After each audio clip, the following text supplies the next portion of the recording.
Alors il reste à régler les problèmes matériels, là, les permanences dans l'exposition et l'animation des soirées festivals.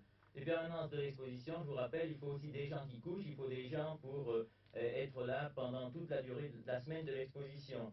Puis alors, il y aura tous les problèmes de l'animation du festival. Il n'y a pas d'autre chose à voir avant? Non, non, bah, nous, on a distribué avant-hier les tracts chez Unimel. Et puis aujourd'hui, on a distribué le tract numéro 3 en Royer Ceta. Bon, c'est fait et fini. Alors j'ai dit tout est fait, hein, les 3 tracts sont distribués, tout est terminé. Le CCPPO, qu'est-ce que c'est?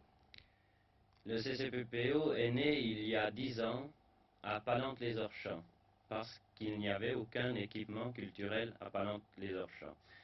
Et la première activité du CCPPO a été une exposition de reproduction de gravures, puis ensuite des petites manifestations sur le quartier, ciné-club, discussions sur des problèmes de notre temps, soirées musicales. Mais très rapidement, on s'est aperçu qu'on ne touchait pas principalement le public qu'on aurait souhaité et qu'on était un peu seul. Alors, comme on voulait travailler avec la classe ouvrière, on a contacté ces organisations et ce fut le départ du grand CCPPO et les grandes manifestations du théâtre, d'abord au luxe et en ville, etc. Le CCPPO, qu'est-ce que c'est plus précisément? C'est une organisation, loi 1901, une organisation démocratique qui fonctionne avec des subventions, principalement une subvention municipale et une aide très faible de l'État. C'est aussi des animateurs bénévoles. Le CCPPO, c'est aussi la seule association culturelle qui présente du théâtre à 4 francs et dont le prix de l'adhésion 1 franc depuis 1959 n'a pas changé. Les prix des manifestations s'échelonnent entre 4 francs maximum et 1 franc. Notre festival se tiendra du 14 novembre au 30 novembre. Il commencera d'abord par 2 chanteuses, Francesca Solville et Colette Mani.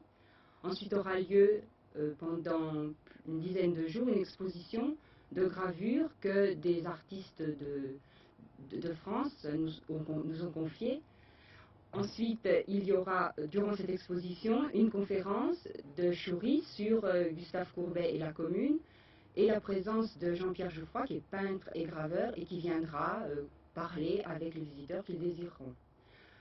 Puis nous présenterons toute une série de films.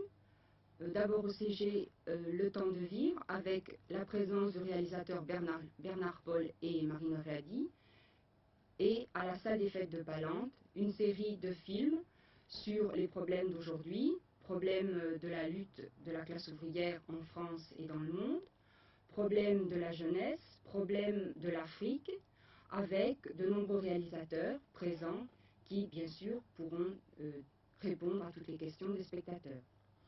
Et enfin, le théâtre sera présent par Don Quichotte, que présente le CLPF, que nous soutenons depuis l'année dernière pour la nouveauté de sa réalisation et l'effort qu'il fait pour mener la classe ouvrière et les jeunes vers une forme qui leur est un petit peu étrangère, le théâtre lyrique.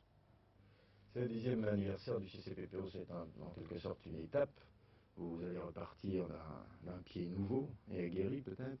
Est-ce que vous voyez votre avenir avec optimisme?